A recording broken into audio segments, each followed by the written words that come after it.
ध्यान दें, ये लड़की रोज डर जाती है इस औरत को देखकर, क्योंकि वो रोज इसके पड़ोस वाले रूम पर आकर नॉक करने लगती है। इसलिए वो छुपकर उसे देखने लगती है, जिसे देखकर उसके पसीने छूटने लगते हैं। वो औरत दरवाजे को खटखटाने के अलावा कुछ नहीं करती है और वो कोई आम इंसान भी नहीं लगती है। इसलिए वो डरकर पुलिस को फोन करने लगती है, लेकिन जैसे ही वो पुलिस का नंबर लगाती है वैसे ही खटखटाने की आवाज बंद हो जाती है। अब जब लड़की हिम्मत करके उधर देखती है तो वो औरत भी अचानक गायब हो जाती है। ये औरत उसे दोबारा ना दिखे, इसलिए वो काम से रूम पर देरी से आने लगती है, जिसके बाद उसे लड़की को नहीं देखना पड़ेगा। लेकिन कौन जानता था, जब लड़की लिफ्ट से अपने रूम में जा रही होती है तभी वही भयानक औरत उसकी लिफ्ट में आकर उसके साथ खड़ी हो जाती है, जिसे देखकर लड़की की धड़कनें रुकने लगती है। अब लिफ्ट से उतरने के बाद वो औरत दरवाजे को फिर खटखटाने लगती है, लेकिन लड़की को तो रूम में जाना ही होता है, इसलिए वो उससे बचकर अपने रूम पर जाने लगती है, जिसके बाद जल्दबाजी में अपना रूम का दरवाजा खोल के अंदर चली जाती है। अब लड़की अपने रूम में आकर डरकर पानी पीने लगती है, लेकिन वो औरत भी उसका पीछा कर रही होती है। तभी लड़की की नजर खिड़की पर रेंगते किसी इंसान पर पड़ती है। अब जब वो डरती डराती देखने जाती है तो वहाँ पर कोई नहीं होता है। अब जैसे ही वो वहाँ से जाती है तो डरावने हाथों के निशान वहाँ पर छपे होते हैं, जिसके बाद लड़की को पूरी रात नींद नहीं आती है। अब सुबह लड़की अपने काम पर चली जाती है, लेकिन जब वो शाम को आती है तो उसे वहाँ पर कोई भी औरत नहीं मिलती है। लेकिन जब वो अपना दरवाजा खोलती है तो उसमें 10 लाख ने पड़ोसी का दरवाजा खोला और वो उसके रूम में आ गई, क्योंकि उसे 10 लाख का चेक मिला था, जिसमें लिखा था अगर वो रात के 12 बजे उसके रूम में आएगी तो वो ये चेक रख सकती है। लेकिन जब लड़की 12 बजे उसके रूम में आई तो उसे वहाँ कोई नहीं दिखा, बल्कि उसे वहाँ पर एक बॉक्स दिखा जिस पर मंत्र लिखे थे। जिसके बाद उसे खोलने जाने लगी तो उसमें से आवाज आने लगी, जिसे सुनकर लड़की डरकर वहाँ से भाग जाती है। मुझे लगा यहाँ पर सब खत्म हो गया, लेकिन तभी अगले दिन जब वो अपने रूम पर आ रही थी तभी उसे एक और चेक मिला, अब की उसमें 1 करोड़ रुपए थे। ऐसा लगता है उसका पड़ोसी उसका इतनी जल्दी पीछा नहीं छोड़ने वाला है। ये देखकर लड़की गुस्सा हो जाती है और उसके दरवाजे को गुस्से में खटखटाने लगती है, उसे सबक सिखाने के लिए, लेकिन उसका पड़ोसी दरवाजा ही नहीं खोलता है। अब जैसे ही लड़की अपने रूम में जा रही होती है तभी अंदर से एक हाथ निकलता है और उस लड़की को पकड़ लेता है। जब हाथ उसे जाने नहीं देता है तब लड़की उसके रूम पर 12 बजे आने के लिए तैयार हो जाती है। थोड़े समय बाद 12 बज जाते हैं। वो लड़की डरती डराती उसके कमरे में आ जाती है, फिर बिना कुछ बोले उस बॉक्स को खोल देती है जिस पर मंत्र लिखे होते हैं। जब उसने बॉक्स खोला तो उसे उम्मीद नहीं थी कि उसके अंदर एक आदमी होगा जिसके चेहरे पर मंत्र लिखे होंगे, जिसे देखकर लड़की बहुत डर जाती है। फिर वो फौरन अपने कमरे की तरफ भागने लगती है, लेकिन उसे क्या पता था कि वो भयानक औरत भी उसी समय आ रही होती है। आदमी को देखकर बहुत डर जाती है, इसलिए अपने कमरे की तरफ जाने लगती है, लेकिन किसे पता था कि वो औरत भी उसी समय आ रही होती है। जिसके बाद लड़की और डर जाती है, इसलिए जल्दबाजी में अपना रूम खोलने लगती है, लेकिन तभी रूम की चाबी गिर जाती है।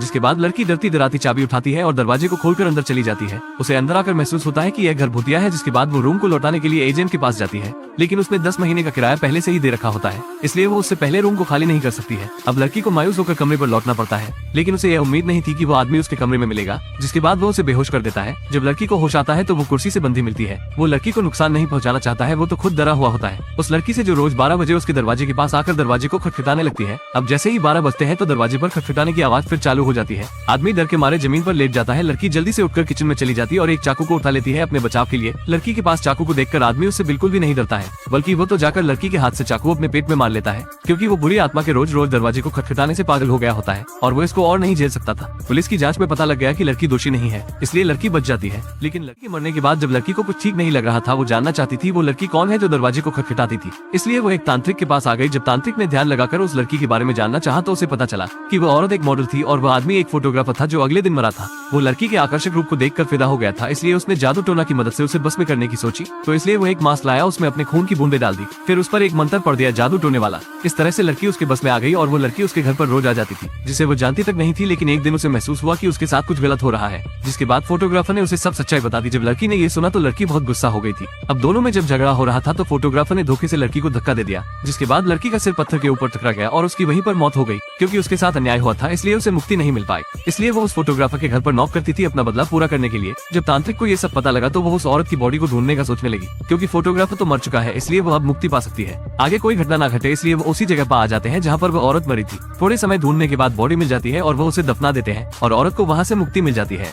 बेबी एलिफेंट अपनी माँ की आवाज सुनता है, जिसे सुनकर उसका ध्यान भटक जाता है, जिससे वो मन से नीचे गिरने लगता है। जब हर कोई चिंतित था तो बेबी एलिफेंट चमत्कारिक रूप से उड़ जाता है। दर्शक सदमे में थे, चारों तरफ तालियां बजने लगती हैं। ये बेबी एलिफेंट की सफलता थी जिसने सभी को आराम दिया। कौन जानता था कि बच्चा प्रदर्शन नहीं कर रहा है, बल्कि वो बाहर निकलने की तलाश में था, वो अपनी माँ की तलाश कर रहा था। दर्शक सारे भाव चक्के रह जाते हैं। बेबी एलिफेंट प्रदर्शन हॉल से बाहर निकल आता है। वो ध्यान से उस जगह की पहचान करता है जहाँ से उसकी माँ की आवाज आ रही होती है। इस बार वो पंखों के उपयोग के बिना उड़ता है। इस बार वो अपनी जन्मजात का उपयोग करता है, प्रतिभा। इस बार वो आखिरकार एक असली डिम्बो बन जाता है। वो मनोरंजन पार्क की हवा में उड़ता है, जिससे वहाँ झूला झूल रहे प्रेमी डर जाते हैं और आखिरकार उसने पार्क में एल्काट्राज के लिए उड़ान भरी। वो जानता है कि उसकी माँ यहाँ है। उत्साह से वो अपनी माँ की खोज करता है। बहुत अंत में उसने आखिरकार अपनी माँ की तलाश कर ली। कोई फर्क नहीं पड़ता कि वो कितनी देर अलग रहे, कोई फर्क नहीं पड़ता कि वो क्या बन गया। डम्बो हमेशा अपनी माँ की आवाज सुन सकता है। वो अपनी माँ की खुशबू को सूंघता है, वो अपनी माँ का चेहरा देखता है। वे एक दूसरे को अपनी सूंघ के जरिए बताते हैं उन दोनों ने एक दूसरे को कितना याद किया है। डम्बो की इच्छा है कि वो अपनी माँ से कभी ना बिछड़े।